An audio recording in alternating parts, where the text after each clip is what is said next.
Oi, pessoal! Iniciando hoje o estudo de botânica aqui com vocês. Estou gravando aqui da minha varanda, certo? Cercada com essas coisinhas lindas que eu amo cultivar e que me ajudam muito a manter o equilíbrio mental, certo? Estou falando das plantas. Todos os vegetais são organismos multicelulares, autotróficos, fotossintetizantes.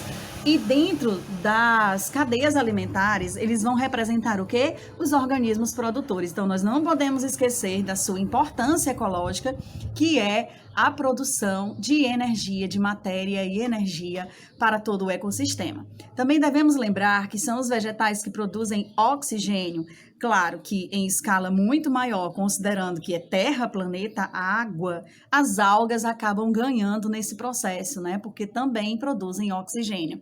Juntamente com as algas, as plantas ajudam a manter equilibrada a quantidade, né, o teor de oxigênio na nossa atmosfera e ajudam também a regular o clima do planeta, visto que concorrem, né, colaboram para quê? Para o sequestro do carbono, mantendo tudo mais ou menos equilibrado.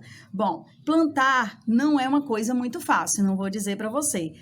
Muitos alunos meus reclamam que tentam plantar e perdem suas plantinhas. E aos poucos eu vou estar mostrando para vocês as pequenas espécies que eu tenho aqui na minha casa. Vivem brincando comigo, perguntando se eu tenho uma floresta amazônica, mas não é isso, é porque eu coleciono espécies diferentes. Então eu não tenho quantidade, eu tenho variedade, ok? Então hoje a gente vai estar falando primeiramente das criptógamas, que são as plantas mais primitivas, aquelas que são chamadas de umbrófilas, porque precisam ficar mais à sombra, elas não gostam de iluminação direta.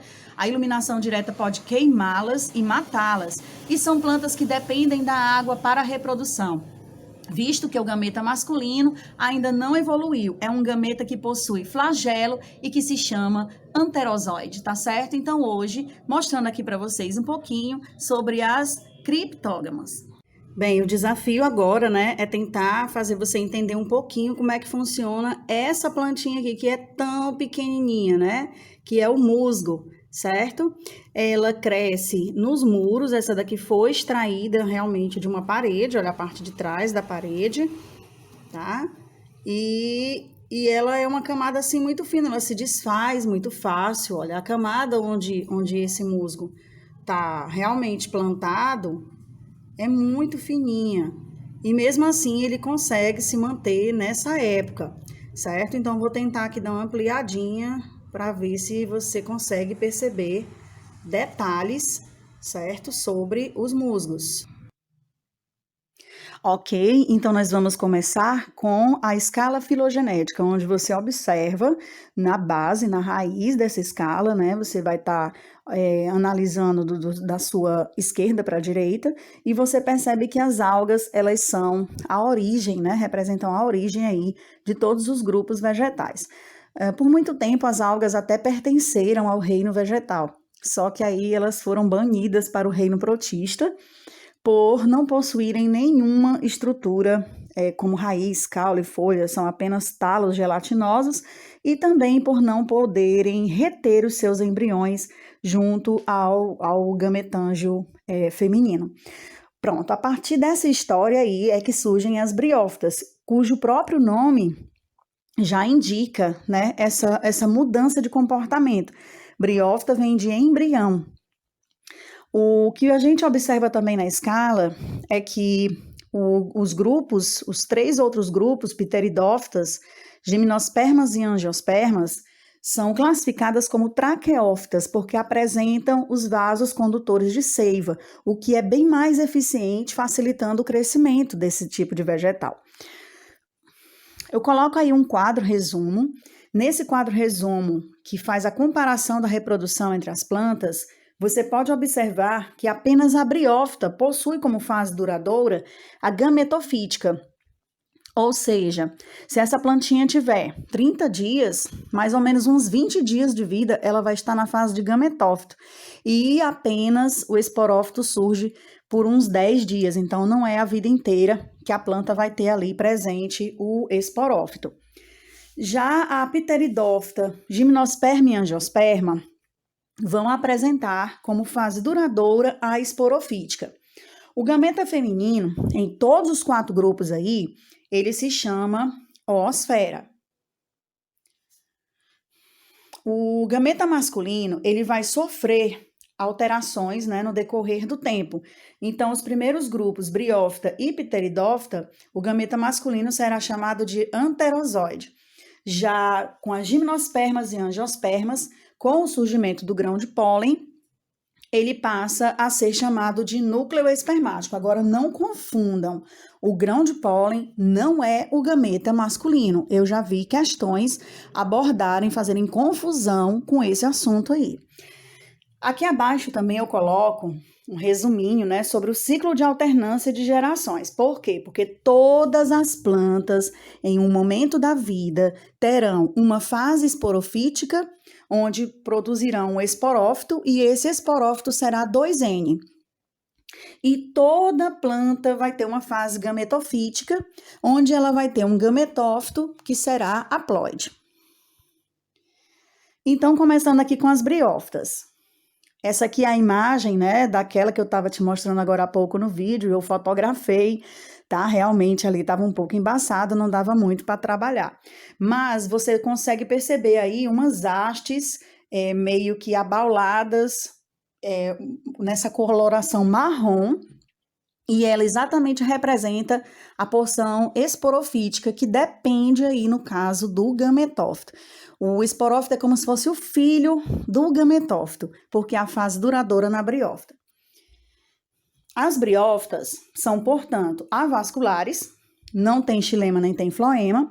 A condução da sua seiva se dá de célula por célula, vai enchendo, vai passando por osmose, vai passando por difusão, e é um processo muito lento, o que vai justificar o pequeno porte das briófitas. Elas vão ter alguns centímetros, no máximo aí 50 centímetros, no caso das turfeiras, que fazem assim uma grande cobertura vegetal em algumas regiões do nosso planeta. Não possuem órgãos verdadeiros. Não tem raiz, não tem caule, não tem folha. Como são as mais primitivas, as plantas mais primitivas, elas terão apenas radículas, na verdade, rizóides, filóides e os cauloides, certo? Então, não vai ser considerado como órgão verdadeiro.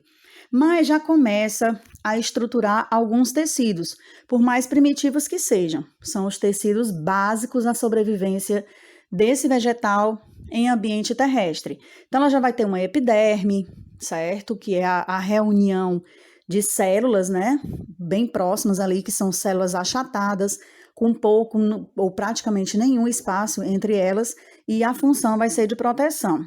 No caso dos gametófitos, vão possuir poros para as trocas gasosas, e os esporófitos, eles já chegam a apresentar estômatos, ok? Embora ainda tudo muito primitivo. Como eu já falei, dependem da água para a reprodução, e a fase gametofítica é a duradoura. O gametófito das briófitas recebe um nome especial de protonema, e ele vai ser dioico, né? Tem o protonema masculino e o protonema feminino. Vai ser importante para depois gerar para crescer, e a partir dele, após o processo de fecundação, com a união da oosfera e o anterozoide, surgirá, né, o zigoto, e aí por mitose vai aparecer o esporófito.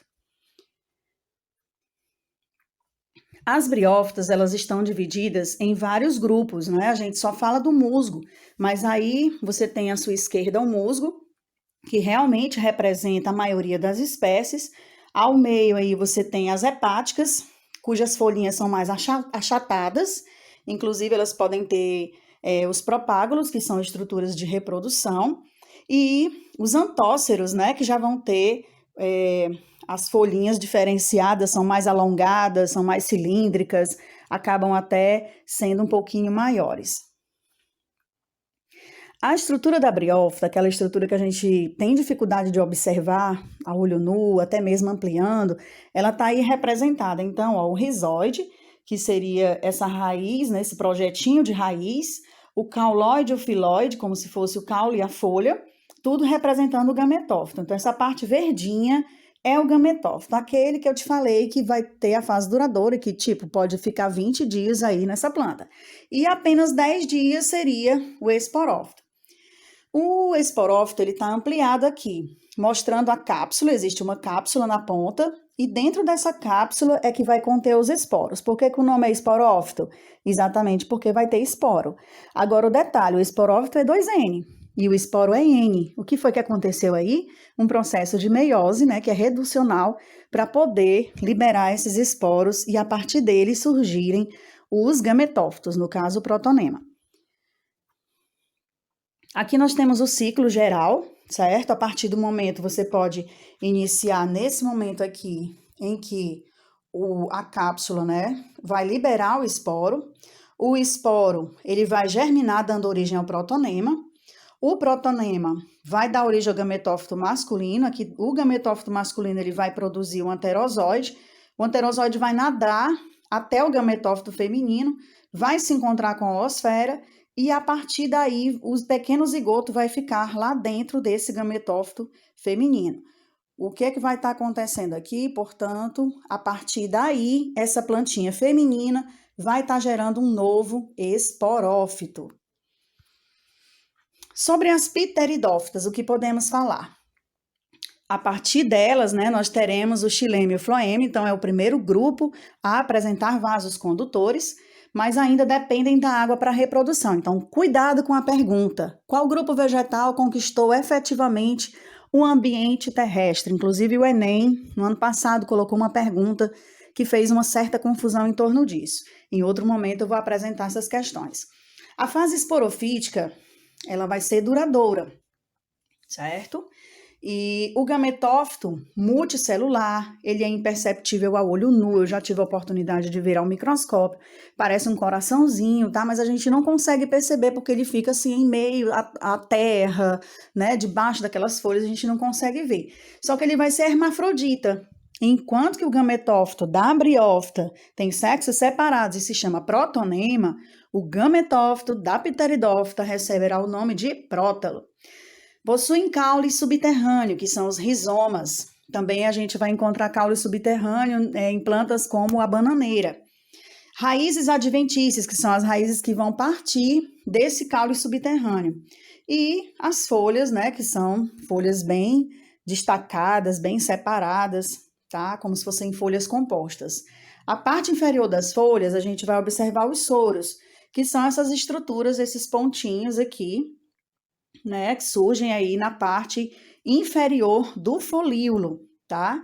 É que a gente observa o rizoma, né, as raízes abaixo, as raízes adventícias e essas folhas compostas, cada uma com os seus folíolos. Aqui desse lado nós temos o báculo, que é uma folhinha jovem, tá? Que veio a partir, é um novo esporófito. O detalhe, esse detalhe aqui também é microscópico, quando a gente tira o soro na verdade parece um saquinho. Ele vai conter os esporângios e dentro do esporângio o esporo. Então aqui nós temos o esporângio, que vai ter esse anelzinho mecânico para poder ficar fechadinho, mas eu já tive a oportunidade de coletar um soro no folíolo da samambaia e fiz uma pressão, né, sobre uma lâmina, e eu consegui observar ao microscópio, inclusive, esse movimento aqui, onde o esporângio se retrai, ele parece aquela arma medieval, as catapultas, e joga os esporos um pouquinho mais distante ali desse esporângio. O ciclo reprodutivo das pteridófitas, ele lembra muito o ciclo reprodutivo das briófitas. O detalhe vai estar na fase duradoura, porque a própria planta aqui será o esporófito. Então, quando a gente olha para a plantinha toda verde, para aquela samambaia, você está olhando para um esporófito. E aí, ó, novamente, o processo de meiose, para poder liberar o esporo que é haploide. Esse esporo vai germinar. Ao germinar, ele dá origem ao prótalo, que é hermafrodita. No prótalo surgirá o gametófito, né, masculino e feminino, no caso para formar o arquegônio, certo? E aqui o anterídeo. O anterídeo ele vai ser a gônada, a estrutura que vai liberar o anterozoide. Mais uma vez o anterozoide vai fecundar a oosfera, gerando um novo zigoto. E a partir desse zigoto é que vai surgir o báculo, né? Um novo esporófito. Então, aquela plantinha enroladinha é o novo esporófito que surge sobre o gametófito, esse coraçãozinho aqui. As pteridófitas também apresentam vários filos. As mais conhecidas realmente são as samambaias e as avencas, que pertencem ao filo Pteridófita, ao grupo aqui das filicíneas. Mas também existem os licopódios, né, as selaginelas, cavalinhas, enfim, tudo aqui tem a ver com o quê? Com a própria aparência da planta. A samambaia, que é a mais conhecida, a avenca, ela lembra até aquelas folhinhas do cheiro verde. Já o licopódio e a selaginela têm as folhas mais pontudas, né? Mais fininhas, mais cilíndricas. Vamos cantar essa musiquinha aqui para poder ajudar a aprender sobre o ciclo de alternância de gerações. Tanto o musgo como a samambaia usam água para fecundação. Gametófito é haploide, esporófito, diploide, alternância de geração. Bem, pessoal, então explorando o que eu tenho aqui na minha casa para te apresentar as pteridófitas, tá? Então, essa primeira espécie aqui é uma samambaia bem grande que eu tenho aqui na minha casa. Vou colocar a mão aqui para você ter a noção da escala, né? O tamanho da folha. Ok? E ela faz parte da família das Devaliáceas. É uma plantinha que já, inclusive, demonstra a sua fase de reprodução, né? A fase esporofítica, porque ela, a própria planta adulta, é um esporófito. Nós só encontramos folhas, por quê? Porque faz parte do grupo das criptógamas. São as plantas que dependem da água ainda para a movimentação do anterozoide. Folhas jovens, certo? Como essa, ó, que ainda estão se desenrolando, elas virão a partir do báculo. Deixa eu tentar mostrar aqui para vocês o báculo se desenvolvendo aqui junto ao rizoma. O rizoma vai ser o caule, que é subterrâneo e fica paralelo ao solo. Essas plantas são bem interessantes, bem especiais, tá? E não é tão difícil de conviver com elas. Elas não gostam de iluminação de sol direto nas suas folhas. Cuidado com as regas, um dia sim e outro não. Como elas estão aqui na minha varanda, elas estão muito bem, muito obrigada, né? Essa outra espécie é uma espécie bem menor, tá? E ela tem a folha diferente, uma folha mais crespinha, tá? As folhas são menores, elas estão mantidas aqui em outro jarro, mas também, ó, o desenvolvimento do báculo é bem visível aí. A propagação dessas plantas também é muito fácil, gente. Quando eu vejo que o jarro tá bem apertado, eu faço só a separação das touceiras, tá? E transporto para outro vaso e assim eu consigo obter várias mudas a partir dessa que eu tenho aqui. E para finalizar, eu tenho essa outra espécie que eu também considero uma espécie belíssima, certo? Pela coloração das folhas, pelo modo como as folhas se dispõem, tá? Elas são a chamada samambaia jamaica e a família é das polipodiáceas, certo? Também dá para observar que as suas folhas são folhas eretas, elas não costumam ficar arriadas, é originária da Índia. Dá para observar também aqui, ó, o seu rizoma, tá? O rizoma dela tá até saindo do solo e ali o báculo, né? As folhinhas que eu venho falando repetidamente, porque isso aqui representa a vida da samambaia. Significa que ela está bem, né? Colocando novas folhas, então ela está saudável, está bem, está se desenvolvendo.